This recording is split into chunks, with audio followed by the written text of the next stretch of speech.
జైవి మహిళల్ని గ్లోరిఫై చేసి sex object గా ఇన్ని సంవత్సరాలు మనల్ని అనగదొక్కినందుకు ఇప్పుడైనా మనం కష్టపడి మన సీట్లను మనం సాధించాలి, మన స్థాయి ఏంటి దేశంలో అన్నది నిర్ణయించుకుని ముందుకు వెళ్ళాలని అనుకుంటూ స్టార్ట్ చేస్తున్నా.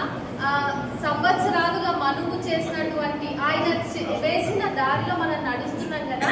వెయిట్, కొంచెం ఆగి కొంచెం ఊపిరి తీసుకుంటే అంబేద్కర్ మన కోసం ఇచ్చినటువంటి హక్కులు ఏమున్నాయో ఒకసారి మళ్ళీ క్షుణ్ణంగా చదువుకుందాం. వాటి కోసం మళ్ళీ ముందుకు వచ్చి గొడవ పడ్డాం. నిజానికి ఇప్పుడు మనకి ఏదైనా వార్త రావాలనుకోండి, మన ఇంట్లోనే మనం దానికోసం కొట్లాడైనా తీసుకుంటాం. చిన్న చిన్న విషయాలలో కూడా రాజీ పడం మనం. కానీ ఇక్కడ ఇంత బహిరంగంగా అన్అక్నాలెడ్జ్డ్ గా పూర్తి స్థాయిలో దేశంలో ఉన్నటువంటి వనరులను, అది రాజకీయంగా, సామాజికంగా, ఆర్థికంగా ఇంకే రకంగా చూసినా కూడా ఇవన్నీ కూడా అగ్రవర్ణాలు తీసుకుంటున్నప్పుడు మనం కింది స్థాయిగా చెప్పబడుతూ ఉన్న మనుషులుగా మనం ఎంత ఎరుకతో ఉండాలి అన్నది మనం ఒకసారి గుర్తు చేసుకోవాలి. ఆ తర్వాత ప్రపంచ వ్యాప్తంగా ఏ దేశంలో చూసినా, చిన్న గ్రామంలో చూసినా కానీ ఆడవాళ్ళంటే అన్ని వర్గాల్లోనూ అన్ని జాతుల కంటే కూడా అత్యంత కింది స్థాయిలో ఉన్నటువంటి పౌరులు అని చెప్పేసి. అందుకనే మనువు 4 వర్ణాలను విభజించినప్పటికీ కూడా అందులో ఏ వర్ణపు స్త్రీలనైనా శూద్రులుగానే చెప్పిండు. కాబట్టి ఎవరి కులంలో పుట్టినా, ఎక్కడ పుట్టినా, ఎంత గొప్పింట్లో పుట్టినా మనకి కొంచెం కండిషనింగ్ అనేది ఉంటుంది. కాబట్టి అదంతా కాదు, మేము చట్టసభల్లో కూర్చుంటామని అనాలి. ఎందుకు ఇది ఫస్ట్ ఆఫ్ ఆల్ బీసీ రిజర్వేషన్ల గురించి మనం ఎందుకు మాట్లాడాలి అంటే, మీకు ఒక చిన్న ఎగ్జాంపుల్ చెప్తా. ద్రౌపది ముర్ము ఉన్నారు.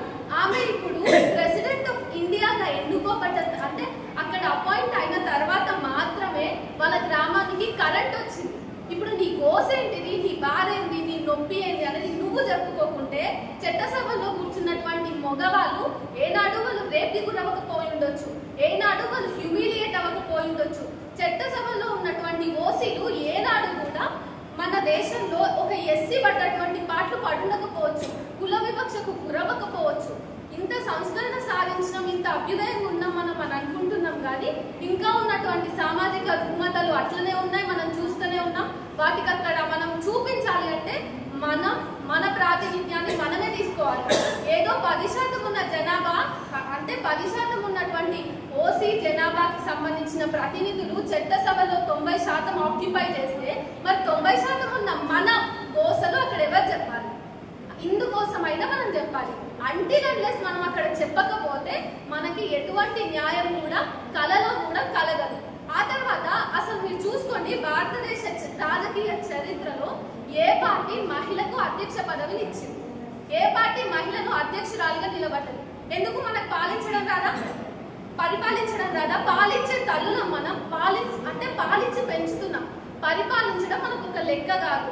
ప్రతి దాంట్లో కూడా ఒక మగవాడి వెనుక మనం ఉన్నప్పుడు మనమే ముందుకొచ్చి దేశాన్ని పరిపాలించుకోలేమా అన్నది కూడా క్వశ్చన్ చేసుకోవాలి. ఆ తర్వాత ఈ క్రమంలో మన వెనుక ఎవరైతే ఉన్నారో వాళ్ళందరి దగ్గర మనం కూడా కోఆర్డినేట్ అయ్యి బీసీ రాజకీయ పరంగా చట్టసభల్లో ఎట్లా ముందుకెళ్లాలన్నది ఒక ఎరుక సాధించి మనం కూడా ఎడ్యుకేట్ అవ్వాలి. ఆ తర్వాత మన భారతదేశంలో ఇంకా కుల వివక్ష ఉంది. రీసెంట్ గా ఖమ్మంలో జరిగిన సభలో ఒక ఏమన్నదంటే, ఇంకా కులాన్ని ఎందుకు ఎత్తుకుంటున్నారు, అన్ని కులాల్లోనూ మహిళలు అందరూ కూడా కౌన్సిలర్లకు ఉన్నారు, వాళ్ళుగా ఉన్నారు, జాబులు చేస్తున్నారు, డాక్టర్లు ఉన్నారు అని అన్నారు. ఆ తర్వాత అక్క ఫోన్ చేసి కూడా గంట సేపు వాదించింది. అయితే ఆమె అడుగుతున్నా ఏంటంటే, ఇప్పుడు ఏ జాబితా తీసుకున్నా, అంటే ప్రభుత్వ పరంగా తీసుకున్నా, ఎక్కడ తీసుకున్నా కూడా దాదాపు 90% వాళ్ళే ఆక్యుపై చేస్తున్నారు. ఇప్పుడు రిజర్వేషన్ల మీద 10 ఏడుస్తున్నారు. అత్యంత కీలకమైన పదవుల్లో కూర్చున్నది ఎవరు? మరి రిజర్వేషన్ల మీద ఇంత ఏడుస్తున్నావు కదా నువ్వు. మరి కీలక పదవులు ఒక్కటన్నా రాకపోయినా ఎస్సీ బిడ్డకి కదా, ఒక బీసీ బిడ్డను తీసుకుపోయి అత్యున్నతమైన పొజిషన్ లో కూర్చోబెట్టకపోతే మరి ఇవన్నీ ఉన్నాక కూడా మీరు ఎందుకు ఏడుస్తున్నారమ్మా రిజర్వేషన్ల మీద అని అనిపించింది. రీసెంట్ గా ఒక ఫేస్బుక్ పోస్ట్ చూస్తే, మా బ్రాహ్మణ కులంలో కూడా భోజనం లేకుండా ఉన్నటువంటి అయ్యగారులు ఉన్నారు.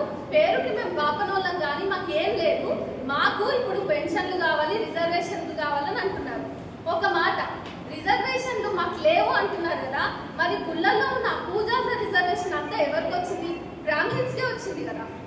తరతరాల నుంచి వాళ్ళు గుళ్ళలో ఉన్నటువంటి పెద్ద పెద్ద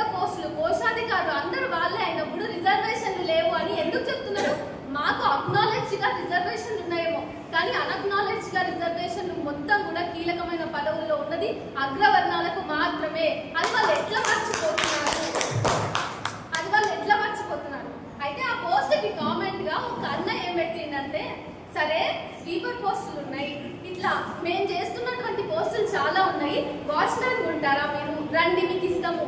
మా వంతుగా సరే మేము బీసీ బిడ్డలమైనా, ఎస్సీ బిడ్డలమైనా, ఎస్టీ బిడ్డలమైనా సరే మీ బ్రాహ్మణ్ బిడ్డలకి స్వీపర్లుగా ఉద్యోగాలు ఎక్కడ దొరికితే ఇస్తాము, వాచ్మెన్లుగా ఇస్తాము, మేము చేసే పనిలో మీరు కూడా కలిసి చేస్తారా అని అడిగితే, అక్కడి నుంచి మీరు ఎందుకు మమ్మల్ని అవమానిస్తున్నారు అన్నారు.